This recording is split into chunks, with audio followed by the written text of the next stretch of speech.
पांडुरंगा करू प्रथम नमन दुसरे चरण संतांची त्यांच्या कृपादाने कथेचा विस्तारू बाबाजी सद्गुरु दास तुका प्रस्तुत प्राप्त प्रसंगी प्राप्त स्थळी कीर्तन रूपी सेवेकरता निवडलेला भंग महान भगवत भक्त श्रीमंत संत वैराग्याचे मूर्तिमंत पुतळे जगद्गुरु तुकोबाराय यांचा फार नसून फक्त आणि फक्त 4 चरणाचा अभंग आज आपण सेवेकरता निवडलेला आहे. विठ्ठल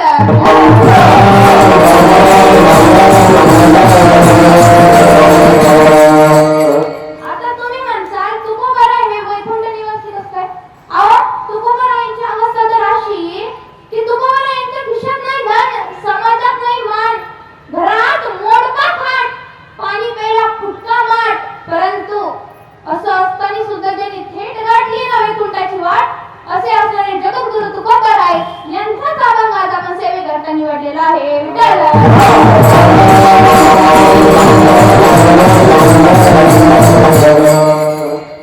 अभंगाला सुरुवात करण्यापूर्वी अल्पसा परिहार द्यायचा तो म्हणजे असा.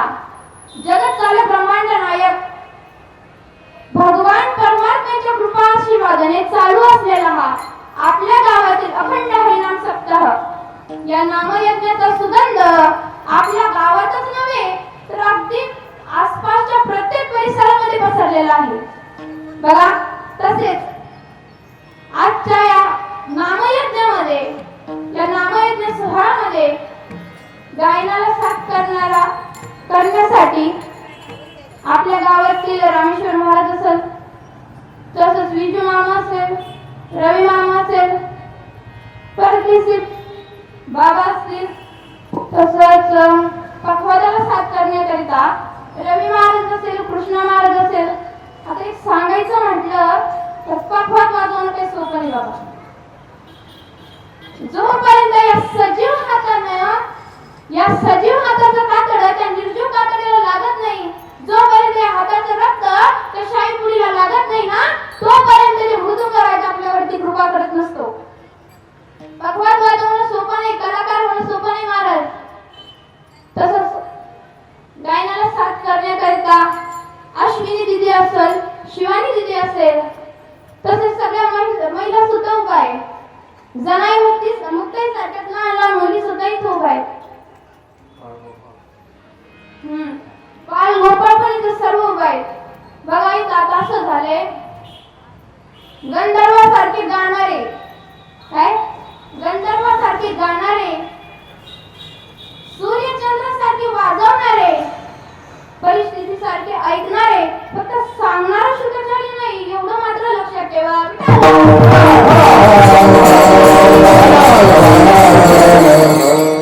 बघा तसंच माझा आवाज तुमच्यापर्यंत पोहोचण्याचं जे काम करत आहे असे आपले राजमुद्रा साऊंड सिस्टीम यांनी सुद्धा खूप सुंदर आपल्याला अशी साथ देत आहेत. 7 दिवस हेच आपल्याला साथ देत आहेत. खूप सुंदर असा आवाज माझा तुमच्यापर्यंत पोहोचवत आहेत ते. त्यांचेही धन्यवाद. सर्वांच्या चरणी नतमस्तक होते आणि सेवेला सुरुवात करते. विठ्ठल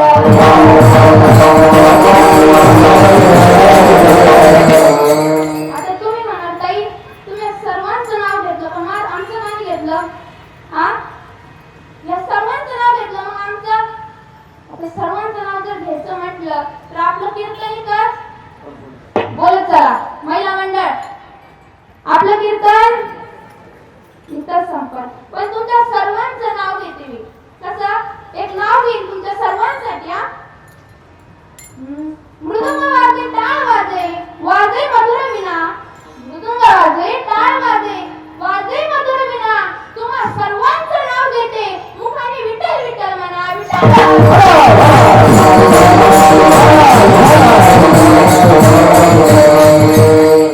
आता कोणी रुसलं नाही ना? तुम्ही सगळे माझे असं बघत होते, मला वाटलं आता काही खरं कीर्तन करायचं आपल्याला अजून. बघा आता आपण अभंगाचा सरळ अर्थ पाहू. ठीक आहे. महाराज अभंगाच्या प्रथम चरणात काय सांगतात? आपुला तो एक देव करून घ्यावा, तेने विना जीवा सुख नोहे. भगवंताला आपलंसं करावं. काय? भगवंताला आपलंसं करावं, आपलाचा एक देव करावा आणि तो आपला सकेले चंद्र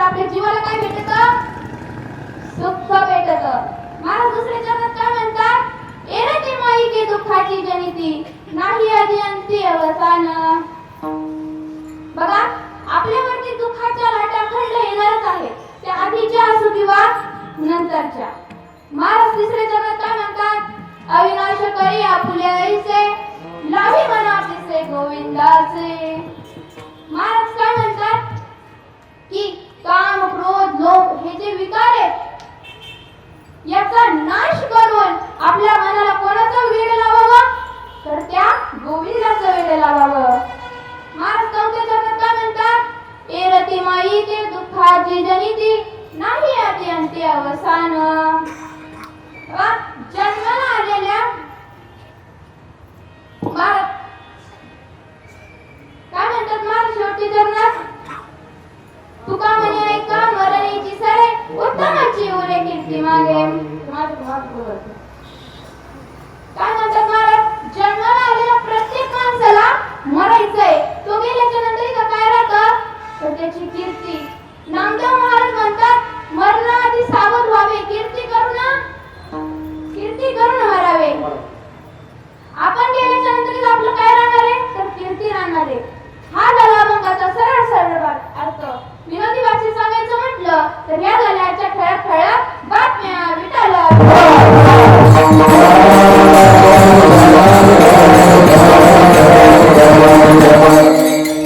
बघा, तसंच एक जणांचं नाव घ्यायचं राहिले, कारण की त्यांच्यामुळं मला साध्वी सोनाली दिदी करपे यांच्यासारख्या गुरु भेटले. ते कोण आहे माहितीये? आपले अण्णा.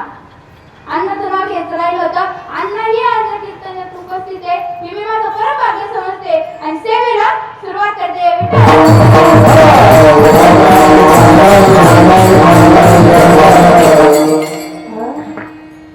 ऐका, महाराज काय म्हणतात? जीवनात आल्याच्या नंतर भगवंताला आपलंसं करावं. कोणाला? भगवंताला. अहो, भगवंताला आपलंसं केल्याच्या नंतर आपल्याला मुक्ती मोक्ष सहज प्राप्त होईल. मुक्ती मोक्ष सहज प्राप्त होईल. बघा, तुम्हाला एक सांगेन, दिवसभर एवढं चांगलं वागा की रात्री सुखाची झोप लागली पाहिजे. दिवसभर एवढं चांगलं वागा की रात्री सुखाची झोप लागली पाहिजे. बघा, हा मानवी देह मिळाला ना तर भगवंत भेटावा याची एवढी तीव्रता करावी की आपण मुक्ती मोक्षाला प्राप्त झालो पाहिजे. म्हणून जीवनात आल्याच्या नंतर आपलंसं कोणाला करावं? तर भगवंताला करावं. कोणाला? भगवंताला. बघा, अभंग कोणाचा आहे? जगद्गुरु तुकोबारायांचा. आपण अगोदर त्यांचा अधिकार बघू आणि सेवेला सुरुवात करू पुढं. बघा, तुकोबारायांच्या ठिकाणी खूप कडक असं वैराग्य. काय? खूप कडक असं वैराग्य. अहो, तुकोबारायांचं नाव घेतात यमन सुद्धा तुकाराम तुकाराम.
मी सांगत होते की तुकोबारायांच्या ठिकाणी देईल.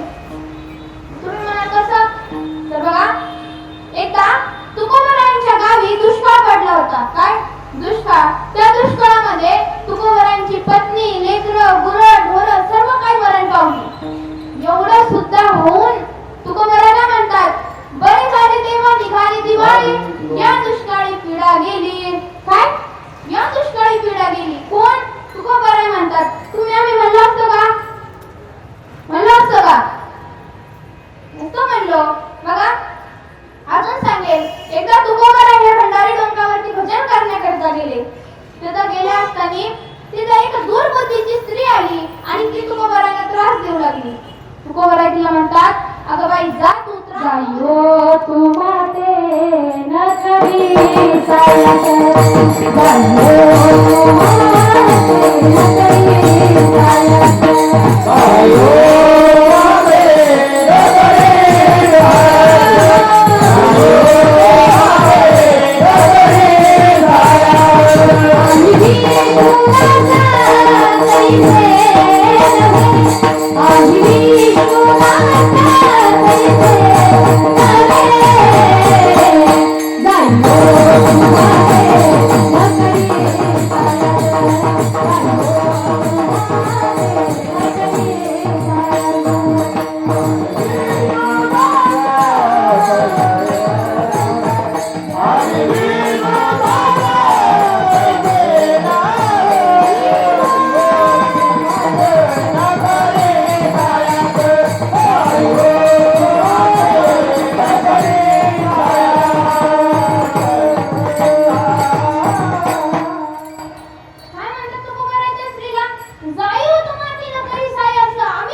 जिजामाता म्हणाले, असं होईल का?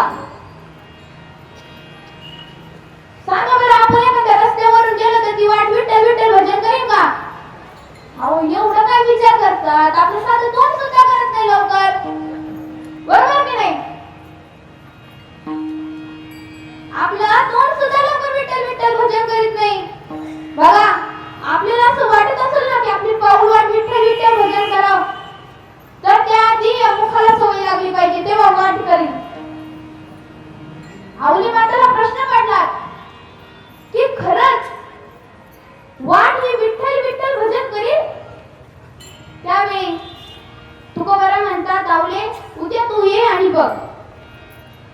जिजामाताने सकाळी लवकर आवरलं, निघाले डोंगराला, डोंगरावरती जायला. जेवण होतं तो तिथे तुकोबरायांना.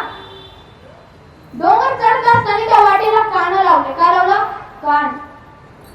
चमत्कार असा की त्या वाटेतून विठ्ठल विठ्ठल भजन ऐकू येत होतं. कसलं भजन? विठ्ठल विठ्ठल भजन ऐकू येत होतं. आणि जिजामातेने वरती जाऊन बघितलं तर खरंच तुकोबराच्या डोंगरावरती भजन करत होते. म्हणजे सांगायचं एवढं की तुकोबराच्या वाटेवरून जात होती ना, ती वाट सुद्धा विठ्ठल विठ्ठल भजन करीत होती. करायचं भजन विठ्ठल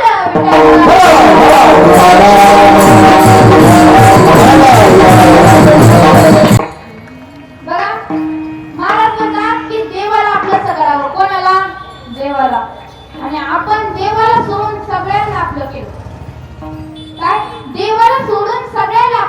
केलं.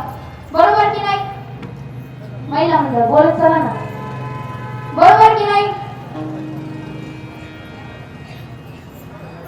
बोला बोला. सांगा पटकन. आपण केलं का देवाला आपलंसं?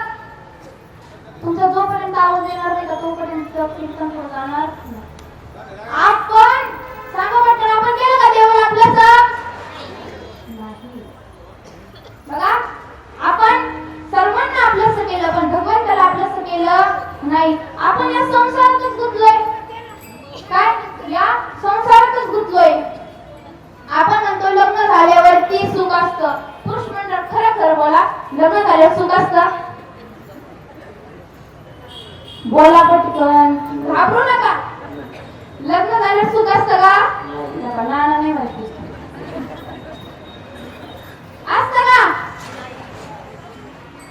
लग्न झाल्यावर सुख नसतं. आता एकदा माझं एक कीर्तन होतं जळगावला. तिथं गेले आणि तिथं गेल्याच्या नंतर एक माणूस, मी असंच कीर्तन सांगितलं की लग्न केलं काही सुख नसतं. कीर्तन झालं, एक माणूस माझ्याकडे आला आणि म्हणाला ताई तुम्ही अगदी बरोबर बोलले, लग्न झाल्यावर सुख नसतं. अहो माझी पत्नी मला लग्न झाल्यावर 2-3 महिने एवढं गोड बोलली तर सांगायचंच काम नाही. तिला म्हटलं पाणी आण तर पाणी घेऊन यायची. तिला म्हटलं जेवायला वाढ तर जेवायला वाढायची.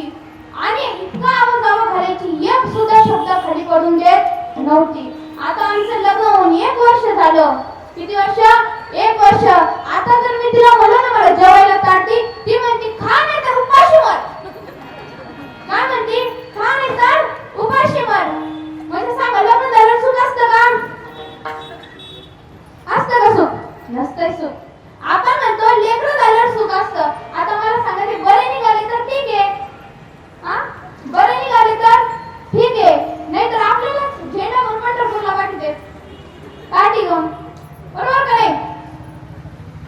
लोक म्हणतात पैसा असल्यावरती सुख आहे. काय? पैसा असल्यावरती सुख आहे. आपल्याकडे पैसा नसला तर आपल्याला दुःख, पैसा आला तरी दुःख. कसं दुःख? बाई आता आपण हे पैसे आले आपल्याकडे पण कसं म्हणजे संपून जाईल असं, त्याचं बी दुःख. आल्यावर पण दुःख आणि गेल्यावर पण दुःख. मग तुम्ही सांगा, याच्यात सुख आहे का? फक्त म्हणायलंय की संसारात सुख आहे. पटवून देण्यासाठी एक दृष्टांत सांगेल तुम्हाला. एक घार आकाशात उडत होती. काय? एक घार आकाशात उडत होती, अन्नाच्या शोधात होती ती. तिला पृथ्वीवरती एक चमकदार सोन्याचा हार दिसला. खाली आली, तिला वाटलं काहीतरी अन्न असेल. चोचेत धरलं आणि उडाली. उडत असताना तो हार एका उंच झाडाला अटकला. तिने काढण्याचा प्रयत्न केला बरं का, परंतु तो निघाला काही नाही.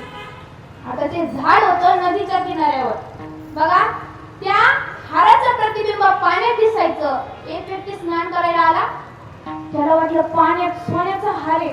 मारली कुदी. पाण्याच्या तरंगाने तो हार नाहीसा झाला. पुन्हा पाणी शांत झालं. त्याने पाहिलं डबल हार आला वाटतं. डबल कुदी मारली. त्याच्या हाती काही हार लागला नाही. त्याच्यानंतर अजून एक आलं. काय? त्याच्यानंतर अजून एक आलं. त्याने खूप प्रयत्न केले तरी त्याच्या हाती हार लागला नाही. आता हे पाहिलं तिसऱ्याने. तो म्हटला या दोघांच्या हाती हार लागला नाही, हा हार पाण्यात नसणार. आजूबाजूला पाहिलं, नजर गेली वर झाडावर. पाहिलं की हार तर झाडाला आहे. वर चढला, हार काढला आणि आनंदाने घरी गेला. त्याच्यातून सांगायचं काय? हार कुठं होता? बोलत चला, हार कुठं होता? झाडाला. प्रतिबिंब कुठं दिसत होतं? अगदी असंच संसारात वाटतच सुख आहे, पण संसारात सुख आहे का? दुःख बांधवाडी आले दुःख बांधवाडी आले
पण संसार करून परमार्थ करा. बघा, संसारात सुख नाही आणि व्यक्ती जन्माला आल्यापासून त्याचं काहीच नसतं. तरी व्यक्तीला सर्व गोष्टींचा गर्व, हे माझं, ते माझं, आमचं माझं, ढमकं माझं, त्याचं काहीच नसतं. तरी त्याला सगळ्या गोष्टींचा गर्व असतो. मला एक सांगा, जन्म दिला दुसऱ्याने, बरोबर की नाही? जन्म दिला दुसऱ्याने, मोठं केलं दुसऱ्याने, नाव दिलं दुसऱ्याने, शिक्षण दिलं दुसऱ्याने, इज्जत दिली कोणी? दुसऱ्याने. पहिलं आणि अंतिमचं स्नान घातलं दुसऱ्याने, संशोधन केलं दुसऱ्याने, आणि मेल्याच्या नंतर सगळी संपत्ती वाटून घेतली. तरी माणूस म्हणतो सगळं माझं. त्याचं आहे तरी काय नेमकं मग? काहीच नसतं माणसाचं. मेल्याच्या नंतर व्यक्ती सोबत काही जात असेल तर त्याचे कर्म जातात, काहीच जात नाही सोबत. फक्त म्हणायला हे माझं, ते माझं, काहीच नाही. नोहे हा तुझा परिवार, नोहे हा तुझा परिवार, नोहे हा तुझा परिवार, नोहे हा तुझा परिवार, हे नोहे हा तुझा परिवार, नव्या ताराचं अंकुर, हे हा तुझा परिवार.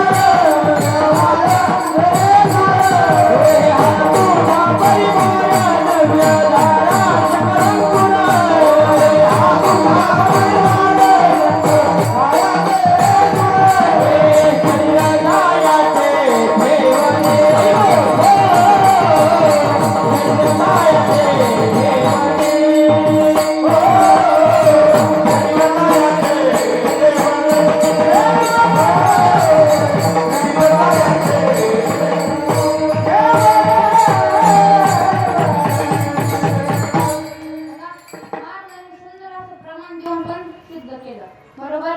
मेल्यानंतर सोबत काही येत नाही. विश्वास बसत नसत तर एक दृष्टांत देऊन पटवेल, बरं का? ऐका, एका गावामध्ये एक श्रीमंत सेठ राहायचा. त्याच्याकडे एवढा पैसा होता महाराज की घराच्या 3 पिढ्या सुखात बसून राहतात, आणि एवढा त्याच्याकडे पैसा होता. परंतु दान धर्म करत नव्हता. अहो, घरी जर एखादा गरीब भीक मागायला जर आला ना तर त्याला काढून द्यायला एक नौकर ठेवला. तर एका दिवशी एक भिकारी आला दान मागायला, आणि नौकर झोपला होता. मग भिकारी डायरेक्ट घरात घुसला आणि शेठजीला म्हणाला, शेठजी अहो काही द्या भिकाऱ्याला. त्यावेळी शेठजी म्हणाले, काय तू आतमध्ये आला, तुला कोणी अडवलं नाही का? त्यावेळी तो म्हणाला, नाही मला कोणी अडवलं नाही. त्याला बाहेर नेलं. जो नोकर होता त्याच्या कानाखाली लावली, म्हणजे तुला काय मी झोपायचे पैसे देतो काय? तर काय तुला मी तर झोपायचे पैसे देतो का? मालकानी आणि नोकरनी मिळून त्या भिकारीला नाही का हकलून दिलं आणि मारलं पण. आता त्या भिकारीला ठरवलं की आपण नाही का शेठजीकडून याचा बदला घ्यायचा. काय बदला घ्यायचा? त्यावेळी भिकारी 15 दिवसांनी डबल वापस आला. आता त्या दिवशी नोकर जागी होता. नोकर म्हणाला, काय रे त्या दिवशीचा मार कमी पडला का? तू डबल आला. त्यावेळी तो भिकारी म्हणला, आज काही घेण्यासाठी नाही आलो, काहीतरी देण्यासाठी आलो. आता हे सांगितलं तिने त्याच्या मालकाला. तिथं सेठजी आले आणि म्हणाले, काय रे काय द्यायचं तुला मला? त्यावेळी त्या भिकाऱ्याने खिशातून सुई आणि दोरा काढला आणि म्हणाला, सेठजी तुमचे पूर्वज माझ्या स्वप्नात आले आणि त्यांचे कपडे फाटले, त्यांना कपडे शिवण्यासाठी हा सुई आणि दोरा त्यांच्यापर्यंत पोहोचला. त्यावेळी तो शेठजी म्हणाला, हे कसं काय होऊ शकतं? बरोबर आहे ना, हे कसं काय होऊ शकतं? त्यावेळी तो भिकारी म्हणला, का तुमच्याकडे एवढी संपत्ती आहे, तुम्ही तुमच्या वडिलांसाठी पूर्वजांसाठी एवढं करू शकत नाही का? ते म्हणे, अरे एवढं काय,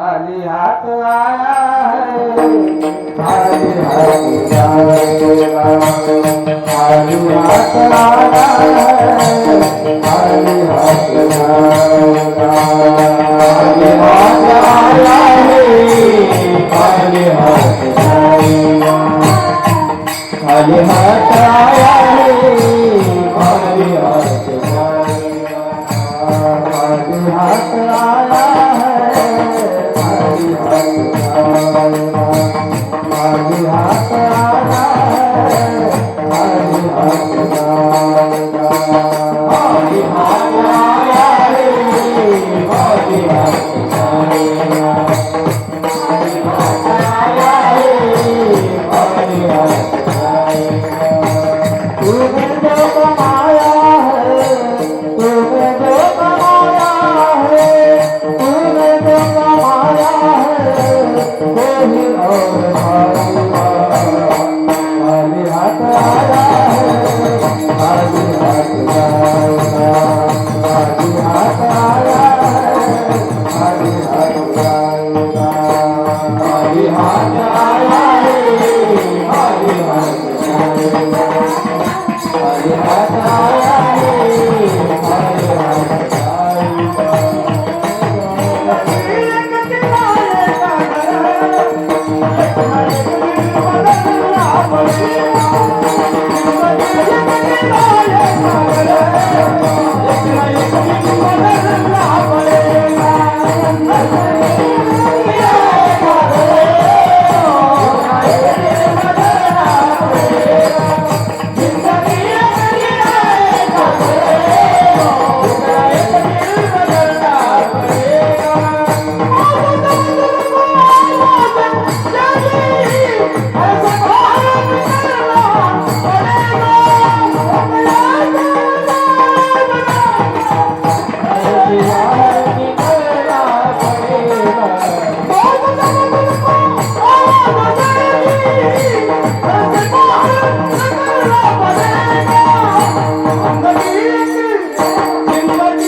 जिंदगी एक किराए का घर है एक ना एक दिन बदलना पडेगा बघा सगळ्यांनी नाही का या काळासाठी नाही का एकदम जोरात टाळ्या वाजवा. मी 2 दिवसापासून सुंदर पावले खेळतोय खरंच त्याच्या आई वडिलांचं किती भाग्यसंग असा पुत्ररत्न त्याला प्राप्त झाला. कीर्तनात उभा राहतेच लेकरं ही खूप भाग्याची गोष्ट आहे महाराज. बघा आपला विषय चालू होता की मेल्याच्या नंतर माझ्यासोबत काही येत नाही. मग जिवंत असताना आपण काय करावं तर भगवंताची स्तुती करायची. बघा भगवंत एक टाइमाला तुमच्यावरती संकट आलं ना तर तुमचे नातेवाईक तुमच्यासाठी धावून येणार नाही पण तो भगवंत धावून येईल. काय तो भगवंत तुमच्यासाठी धावून येईल. आता तुम्ही म्हणाल कोणासाठी भगवंत धावून आला असा तर द्रौपदी आई द्रौपदी मातेसाठी.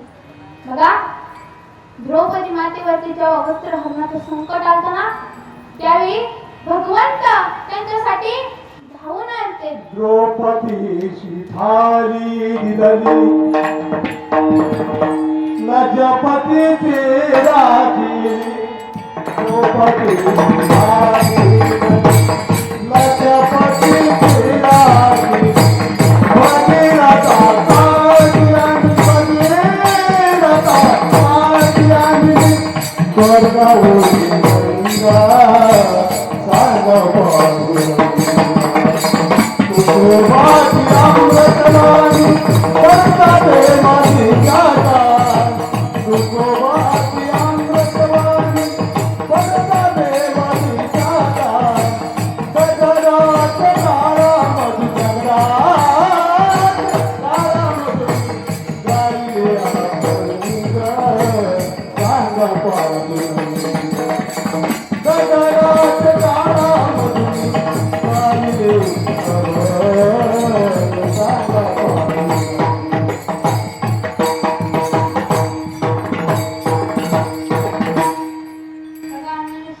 जास्त प्रमाण दिलंय.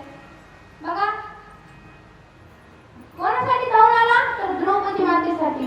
परंतु अगोदर काय घेतलं तर एक चिमणी.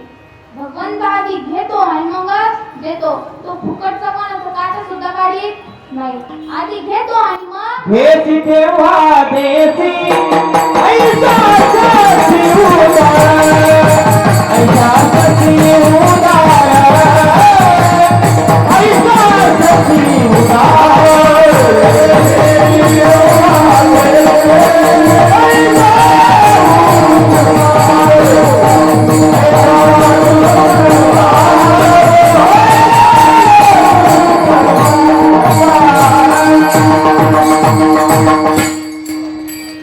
भगवंत आधी काय करतो घेतो आणि मग देतो. आता द्रौपदी मातेकडून काय घेतलं एक चिंधी.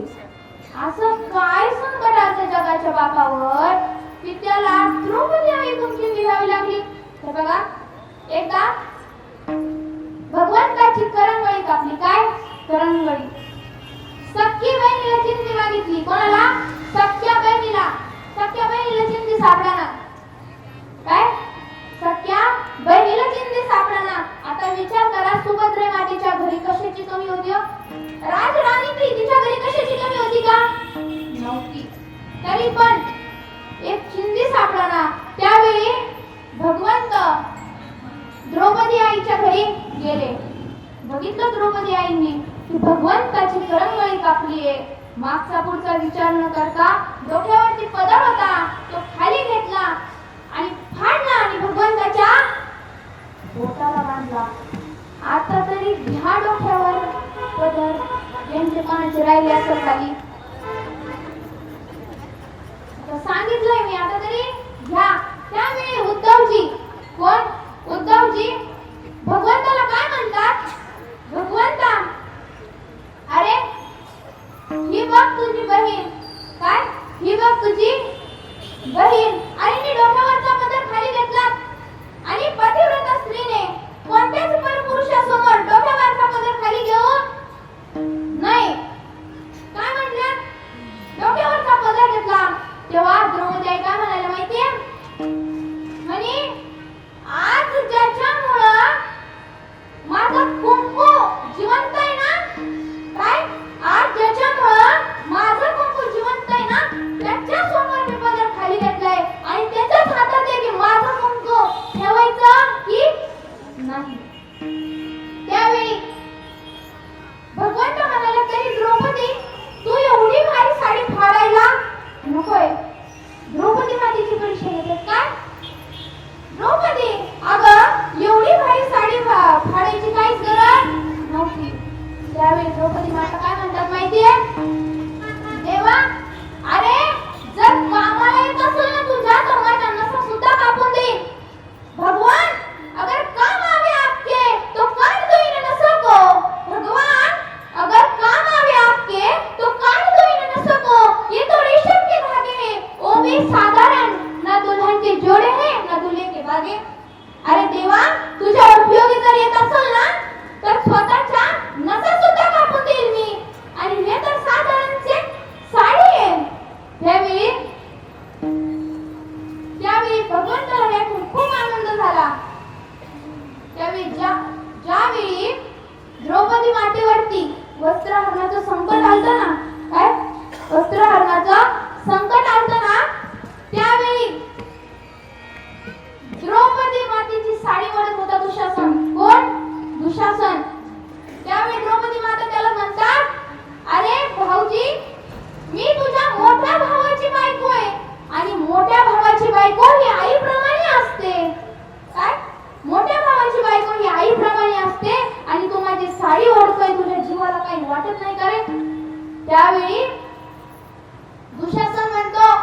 येई वो येई धावनिया येई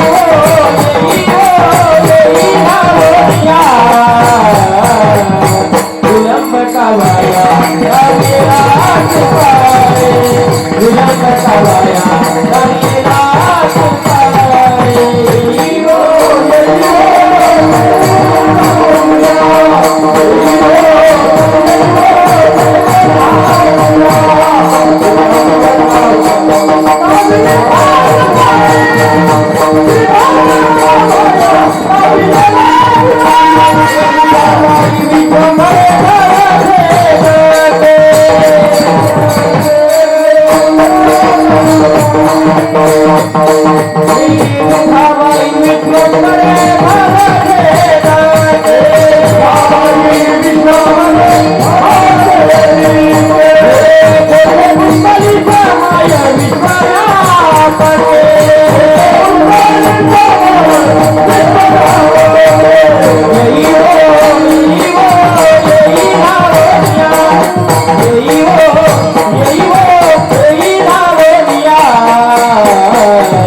विलंब कावाया रविरा सुपारे विलंब कावाया रविरा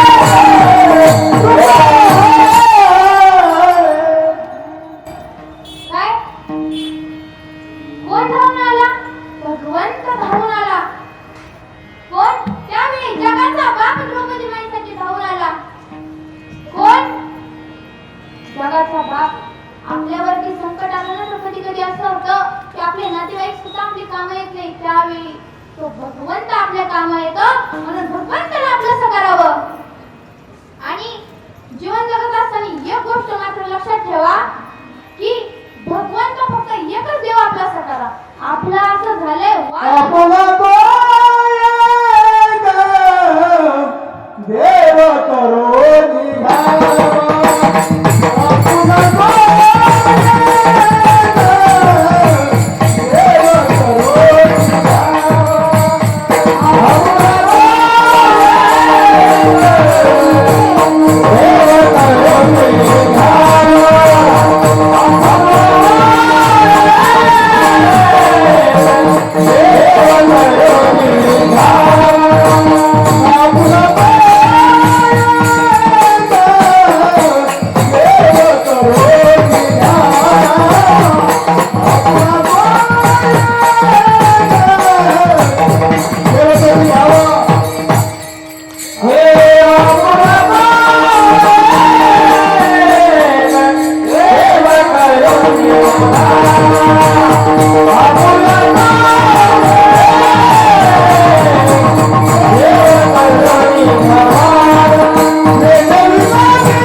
गुरुवार आला की स्वामी, शुक्रवार आला की आली पुन्हा देवी, आणि शनिवार आला की हनुमंत महाबळी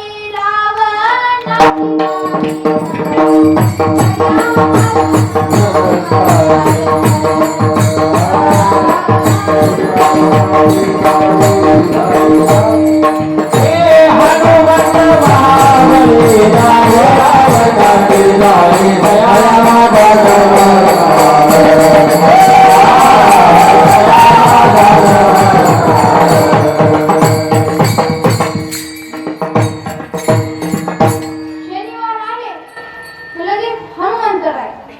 असं झालंय, वार बदलला की देव बदलतोय. बघा, एका देवावरती निष्ठा ठेवा. काय? एका देवावरती निष्ठा ठेवा. बघा, जीवन जगत असताना एक व्यक्तीने लक्षात ठेवावं की आपल्याला हे इंद्रिय, हे हात पाय कान कशाला दिले? दिले इंद्रिय हात पाय कान.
व्यक्तीला कळलं पाहिजे की आपल्याला इंद्रिय वगैरे कशाला दिलेत. आपल्याला मीराबाईचा दृष्टांत पण बघायचा आहे. मीराबाई सांगतात,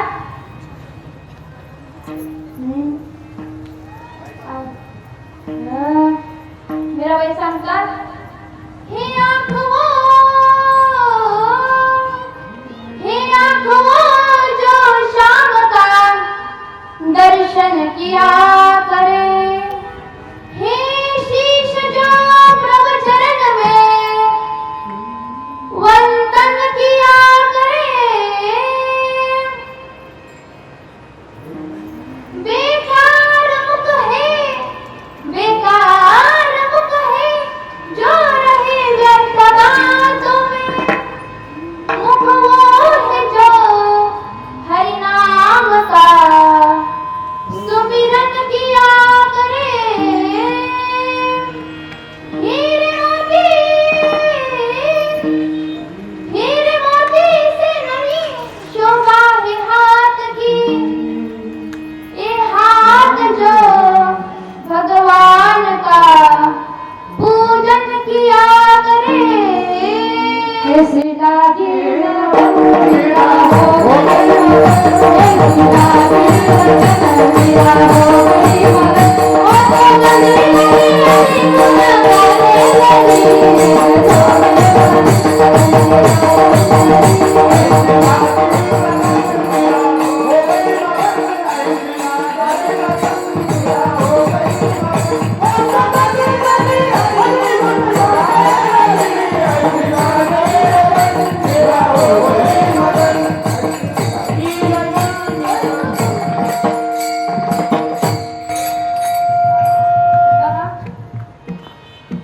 बघा, मीराबाईंनी भगवंताला स्वतःच केलं.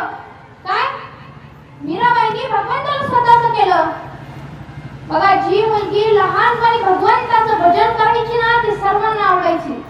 पण तीच मुलगी जेव्हा पुढे जाऊन त्याच भगवंताचं भजन करते ना, तेव्हा तीच लोक म्हणतात, मीरा अगं मोठी झाली तू का? तुझ्या बापाला तुझ्या लग्नाची काही काळजी नाही का? काय त्या देवासमोर नाचती तू? त्यावेळी ही गोष्ट मीराबाईंचे वडील राणा यांच्या कानावर गेली. मीराबाईचे वडील राणा मीराबाई म्हणतात, मीरा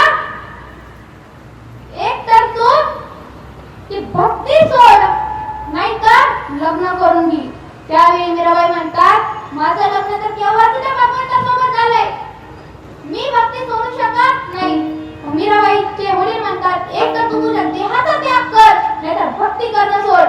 त्यावेळी मीराबाई म्हणतात चालेल ना, मी माझ्या देहाचा त्याग करेन पण भक्ती करणं काय सोडणार नाचूंगी नाचूंगी नाचूंगी मैं, नाचूंगी नाचूंगी नाचूंगी मैं, नाचूंगी नाचूंगी नाचूंगी मैं, नाचूंगी नाचूंगी नाचूंगी मैं, नाचूंगी नाचूंगी नाचूंगी मैं, नाचूंगी नाचूंगी नाचूंगी मैं, नाचूंगी नाचूंगी नाचूंगी मैं, हरि गुण गावत नाचूंगी मैं, हरि गुण गावत नाचूंगी मैं, हरि गुण गावत नाचूंगी मैं, हरि गुण गावत नाचूंगी मैं.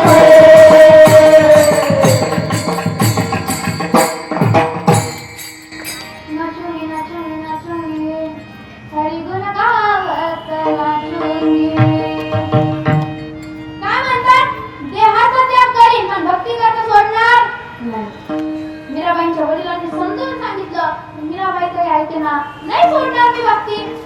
त्यावेळी मीराबाईंच्या वडिलांनी मीराबाईसाठी विषाचा प्याला पाठवला. कशाचा विष का प्याला राजा जी ने भेजा, पीवत पीवत मीरा हसी, पग गुगर बांध मीरा नाची, पग गुगर बांध मीरा नाची, गुगर बांध मीरा नाची, पग गुगर बांध मीरा नाची, पग गुगर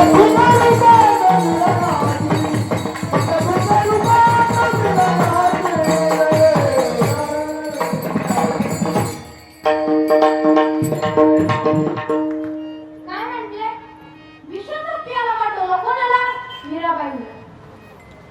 मीराबाईंनी हसत हसत तो विषाचा प्याला पिला.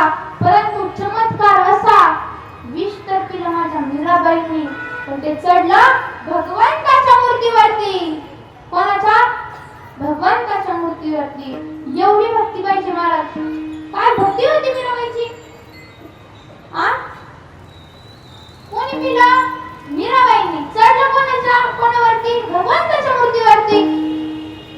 आणि आपली भक्ती पा आपण भगवंताकडे गेलो का प्रत्येक वाचना गेलो तर कधी भगवंतासाठी जातो का. प्रत्येक वाचना गेलो तर काही ना काही मागतो. कोणी धन मागतं. आता एक जण गेलो मारुतीच्या मंदिरामध्ये गेला आणि मारुती रायला म्हणतो तेव्हा अरे मला बायको नाही बायको दे. हनुमंतराय त्याच्या मागं गलाच घेऊन लागले. म्हणे ना अजून माझं झालं नाही तुला कोण देऊ. अरे कोण आला तुला मागं एवढं तर कळावं. मग काय हनुमंतरायांकडे गेला आणि काय पत्नी मागतो. बघा कोण करतं तर काय म्हणतं भगवंताला देवा मला लेकरू दे. कशाला लागतं लेकरू म्हातारपणी सांभाळायला. बरोबर बरोबर की नाही. राजमाता जिजाऊने पण पुत्र मागितला होता. कशाला मागितला होता. पृथ्वीवरती पाप वाढलं होतं. त्या पापाचा नाश करण्यासाठी पुत्र मागितला होता. कशासाठी पापाचा नाश करण्यासाठी. अहो ज्यावेळी छत्रपती शिवाजी महाराज अफजल खानाला भेटायला चाललेत ना त्यावेळी माझी जाऊ शिवाजी आईला काय मागणी मागतात. जय स्वामिनी स्मृती दे शिवबाला उभी राहुनी संकटी पाठला तुझे लेकरू धावत हाकेला आई भवानी बळते ग त्याला जगतजननी माय भवानी प्रगट हो. माझा पुत्र त्या क्रूर खानाच्या भेटीला चाललाय त्याला लढण्याचं बळ दे. अशी मागणी कोणा मागितली. जिजाऊ मातांनी मागितली. कोणाला शिवाई मातेला. आता ती जिजाऊ पाहिजे म्हटलं. आता प्रत्येकाला इच्छा आहे की आमच्या पोटी छत्रपती शिवाजी महाराजांसारखा पुत्र यावा का. परंतु मला सांगा आधी तशी जिजाऊ घडली पाहिजे की नाही. आताची जिजाऊ जर 8 वाजता टीव्ही बघायला बसली तर 12 वाजेपर्यंत उठतात. शहाजीराजे येतात चहा पितात आणि निघून तरी यांचं उठायचं नाही. बरोबर की नाही. कधी येते छत्रपती शिवाजी महाराज तुमच्या पोटी. अहो महाराजांसारखा सात्विक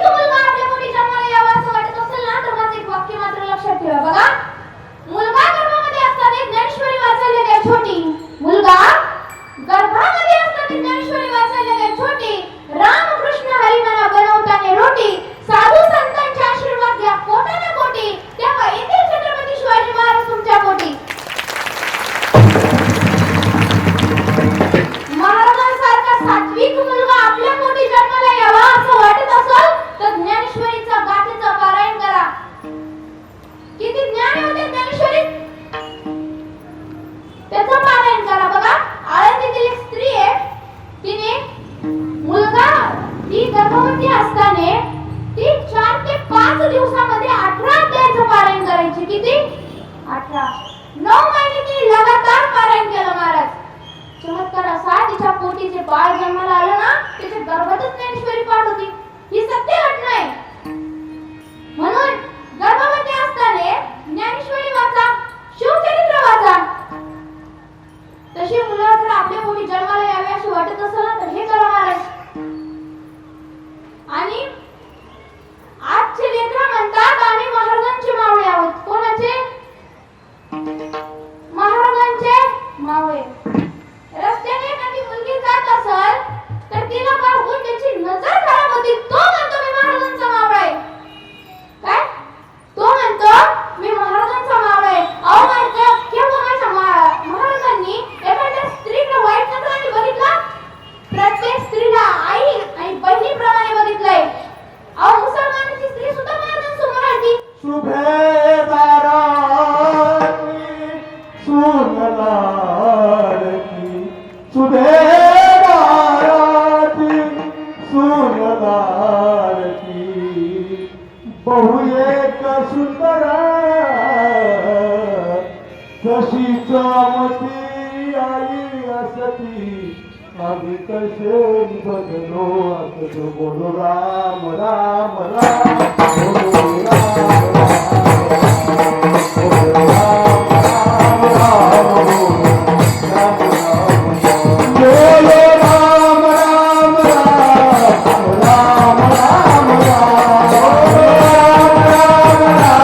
बोलो राम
वाईट झाले.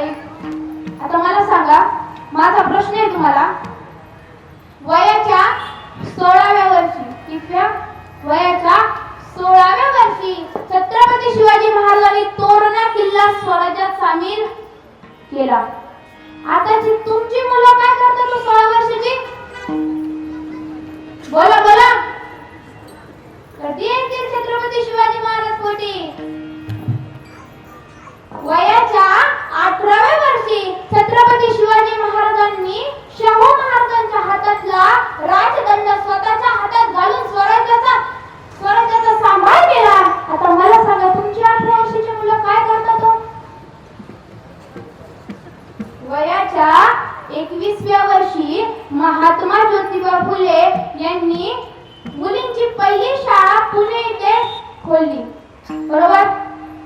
आताची 21व्या वर्षीची मुलं काय करतात? हे म्हणणं चुकीचं आहे की लेकरांसाठी वयोमान चुकीचं आहे, असं तसं, हे चुकीचं आहे तुमचं. संस्कार असे करा ना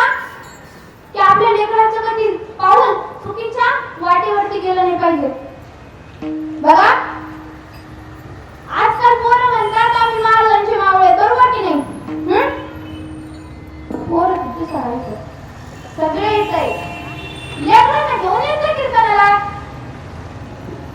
कीर्तन ऐकणं खूप चांगलं असतं बरं का. लेकरांना घेऊन येत जा. बघा मुलं म्हणतात आम्ही महाराजांचे मावळे आहोत. कशी होती माझ्या महाराजांची मावळे सांगते का. पहिले मावळे पहाटे उठे. काय पहिले मावळे पहाटे उठे, रणगणात सुटे, तलवार तुटे पण पिछे ना हटे. आणि आताची मावळे सांगते बघा. आताची मावळे उशिरा उठे, पोळी मागे सुटे, थोबाड फुटे पण पिछे ना हटे. हे आताचे मावळे मारणार. बरोबर की नाही. मुलांना संस्काराची गरज आहे. बघा आपण म्हणतो मुलांना संस्काराची गरज आहे, पण आई वडिलांनाही तसं वागावं. बघा आई वडिलांनी पहिली स्वतः दुरुस्ती करावी. आपलं बघून लेकरं शिकतात. बरोबर की नाही. ही गोष्ट तर तुम्हाला मान्य आहे की नाही. बघा एका बापाला एक पोरगं वृद्धाश्रमात सोडायला घेऊन चाललं होतं. कुठं वृद्धाश्रमामध्ये बरं का.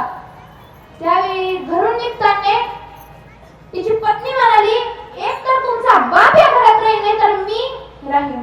ही सर्व गोष्ट चालू असली त्या बापाने बघितलं. तो बाप म्हणतो अरे माझ्यामुळे जर तुमचा संसार तुटत असेल ना तर मी आनंदाने घराच्या बाहेर जाईल.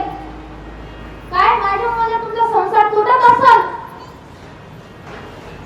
तर मी जातो, तुम्ही सुखी राहा. काय सुखी राहा. त्यावेळी आता पहिली काय गाड्या होत्यात का. होत्यात का गाड्या. नव्हत्यात गाड्या. पै जावं लागायचं बरं का. ते पोरगं त्या बापाला वृद्धाश्रमामध्ये सोडायला घेऊन चाललं बाबा. वृद्धाश्रमात त्यावेळी थोड्या वेळ चालल्याच्या नंतर ते एका दगडावरती त्या बाबाला त्या पोरांनी बसवलं आणि ते बाबा त्या दगडावर बसल्याबरोबर ढसा रडायला लागले. काय ढसा रडायला लागले. त्यावेळी ते पोरगं म्हणतात बाबा अहो का रडतायत तुम्ही. मी तुम्हाला वृद्धाश्रमात सोडतोय म्हणून रडतायत का.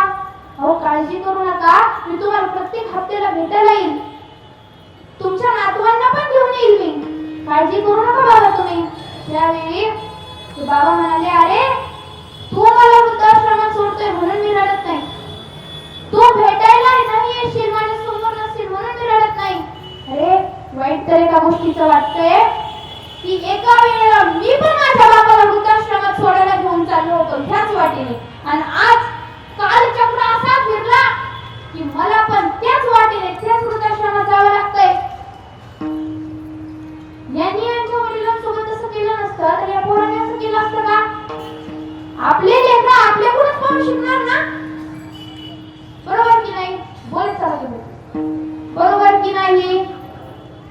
म्हणून पहिले आपण चांगलं वागा. स्वतः दुरुस्ती करून घ्या. लेकरांसमोर त्याला चांगले संस्कार द्या.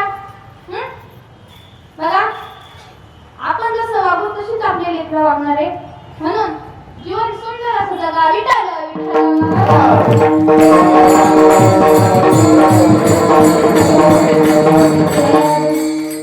बघा आई वडील लेकरांसाठी खूप कष्ट घेतात महाराज. खूप कष्ट. तरी काही लेकरं म्हणतात तुम्ही आमच्यासाठी नेमकं केलं तरी काय केलं तुम्ही आमच्यासाठी. बरोबर की नाही. लेकरं म्हणतात आई वडिलांना तुम्ही नेमकं आमच्यासाठी केलं तरी काय. तुम्हाला सगळ्यांना एक विचार येईल का रे अशी कोणती दिवाळी गेली का ज्या दिवाळीला तुमच्या आई वडिलांनी स्वतःला ड्रेस घेतला आणि तुम्हाला घेतला नाही. बोला गेली अशी कोणती दिवाळी. स्वतःला घेताना 50 वेळा विचार करणारे ते आपल्याला घेताना एकदा पण विचार करीत नाही. तरी लेकरं म्हणतात तुम्ही आमच्यासाठी केलं तरी काय केलं तुम्ही आमच्यासाठी. परिस्थिती नसताना कॉलेजची एक दीड लाख रुपये ते फीस भरतात आपली. बरोबर की नाही. तरी सुद्धा काही लेकरं म्हणतात तुम्ही आमच्यासाठी नेमकं केलं तरी काय. असा प्रश्न जेव्हा लेकरू करतो ना तेव्हा विचार करा त्या आई वडिलांनी अख्खं जीवन आपल्यासाठी जाळलंय. त्याच्या मनावरती काय वाटत असेल. आई वडिलांचं मन दुखल असं कधीच वागू नका. बघा जीवन जगत असताना सुंदर जीवन जगा. आई वडिलांना त्रास देऊ नका. सांगायची होती मला, आजकालच्या या युगामध्ये ना असं झालंय, आपलीच आपली वैरी झाले. कोण बहीण बहिणीची वैरी, भाऊ भाऊ भावाचा वैरी, बरोबर. परंतु 2 दिवसापासून मी तर कीर्तनाला येते, एक गोष्ट मी अनुभव घेतलाय त्या गोष्टीचा, आणि ही गोष्ट मी काही दुसरीकडची सांगत नाही, इथंच एक तो व्यक्ती आहे त्याचीच ही गोष्ट सांगणार आहे, ते म्हणजे आपले रामेश्वर महाराज मिसळ. कोणाची? महाराजांची. बघा, महाराजांचे बंधू, हा योगेश मामा. बघा, महाराजांनी यात्रा काढावी आणि वडिलांसारखं प्रत्येक बारची पाठीशी उभं राहावं त्यांनी, बरोबर की नाही? तुम्ही जातच नाही त्यांची यात्रेला, सगळ्यात बरेच लोक जातात, है की नाही? त्यांनी वडिलांसारखं पाठीशी उभं राहावं, काय मार चाल म्हणतो ते, आणि त्यांनी त्यांचा व्हिडिओ काढावा. असा असावा भाऊ. आज भाऊ भावाचा वाईट उभारलाय. म्हणून जीवन जगत असताना आपल्या व्यक्तीचा कधीच राग मनामध्ये धरू नाही. आणि एक सांगेन तुम्हाला मी, जीवन एवढं सुंदर जगा, ते लोकांना नाही आवडलं, एवढं प्रामाणिक जगायचं, लोकांना नाही आवडलं तरी चाल, पण ते मला आवडलं पाहिजे. काय? जगाला नाही आवडलं तरी चालेल, पण कोणाला आवडलं पाहिजे? देवाला आवडलं पाहिजे. लोक तर असे पाय पण चालून देत नाही, गाडीवर पण चालून देत नाही. बघा, हा संसार खूप दुःखरूपी, याच्यात मुळातच सुख आहे. बघा, ते अगोदरचं असो किंवा नंतरचं, दुःखाच्या लाठी अखंड आपल्यावरती येणार आहे, त्या आधीच्या असो किंवा नंतरच्या, हेच महाराज अरुंगाचे.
इंद्रायणीच्या नदीला पाणी घ्यायला जावं आणि लोकांनी त्यांच्या अंगावरती शेण फेकावं महाराज, बरोबर की नाही? त्यांच्या अंगावर शेण फेकावं आणि आता त्याच लोकांना वाटतं की ज्ञानोबरायांचे पावले या इंद्रायणी नदीला लागले पाहिजे. बघा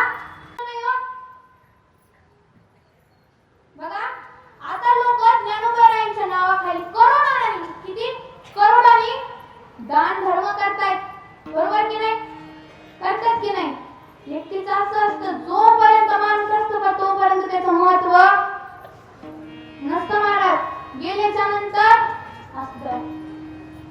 म्हणून जीवन जगत असताना लोक आपल्याला त्रास देतील, देऊन द्या, आपण आपल्या चांगल्या मार्गाने जगावं. आणि आता आपण भजन करू. सगळ्यांनी हात वर घ्या. ज्यांना दिले त्यांनीच घ्या.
कीर्तन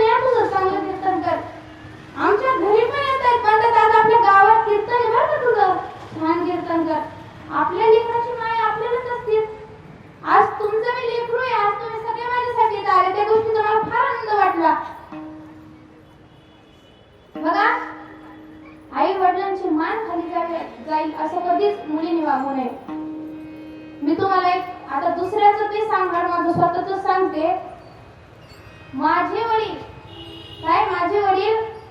10-12 वर्षापूर्वी दारू प्यायची, दारू व्यसन करायचे महाराज, खोटं म्हणणार नाही, खूप व्यसन करायचे. माझी मम्मीनी 1-2 वाजेपर्यंत वाट बघवली माझ्या पप्पाची.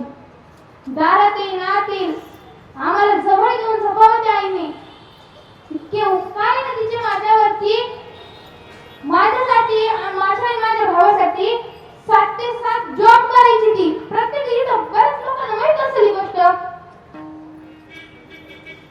माझ्या आईने माझ्यासाठी किती कष्ट घेतले नाही मला माहितीये. तसे तुमच्या आई वडिलांनी तुमच्यासाठी किती कष्ट घेतले हे तुम्हाला माहितीच असेल. माझे वडील घरी यायचे नाही, माझ्या आईला इतकं टेन्शन असायचं की आम्हाला जवळ घेऊन झोपायची. आम्ही शेतात राहायचो ना, तर कोणी येईल वगैरे इतकी भीती असायची तिला. तिने दिवसारात्र आमच्यासाठी कष्ट केले. परिस्थिती नसताना सुद्धा मला संस्थेत शिकायला टाकलं. तिथची फीस भरता येत नव्हती परिस्थिती नसताना सुद्धा माझ्या आईने मला संस्थेत शिकायला टाकलं महाराज. बघा, आई वडील खूप कष्ट करतात तो आपल्यासाठी. या गोष्टीची व्यक्तीने जाणीव ठेवावी. बरोबर आहे की नाही? मग तुम्ही आजपासून आई वडिलांना त्रास देणार का? बोला, देणार का? चांगले वागायचं, आई वडिलांना त्रास द्यायचा नाही, आणि आपल्यामुळं आपल्या आई वडिलांचं नाव बदनाम होईल असं कधीच वागायचं नाही. बरोबर? आज त्या आईचे माझ्यावरती एवढे उपकार आहे. किती पण जन्म जर घेतले ना तर तिचे ऋण मी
बघा, जीवनामध्ये आई वडिलांची जाणीव ठेवा, चांगले जीवन जगा आणि सर्वात महत्वाचं जीवनामध्ये नामस्मरण करा. हा, नामस्मरण खूप महत्वाचं आहे. सोबत काहीच येणार नाही, हे विसरा की माझ्या सोबत हे सगळं चुकीचं आहे, काही येत नाही. कर्म येते, म्हणून जीवन जगत असताना चांगली कर्म करा महाराज. बघा, आज या ठिकाणी मी कोणामुळे उभा असेल ना, तर सगळे लेकरं आई वडिलांचं नाव घेतात, बरोबर. मी त्याबरोबर माझ्या आजोबांचं पण नाव घेऊ. सगळ्यात जास्त ते जीवाची तळमळ असते माझ्यासाठी. घ्यायला येते मला, प्रत्येक बाजूला ते घ्यायला येतात मला. आमचे मामा सुद्धा इथं असतील, मामे असतील. खूप उपकार आहे या गावाचे, माझ्यावरती खूप उपकार आहे. कधीच या उपकाराची मी परत फेड करू शकणार नाही, एवढे उपकार तुम्हा सगळ्यांचे. आज आपल्या गावातले एका लेकरूचा, आपल्या लेकरूचं कीर्तन म्हणून तुम्ही सगळे आले, त्या गोष्टीचा मला फार आनंद आहे. तुम्हा सर्वांच्या चरणी नतमस्तक होते आणि सेवेला पूर्ण वेळ. हरी ज्ञानेश्वरा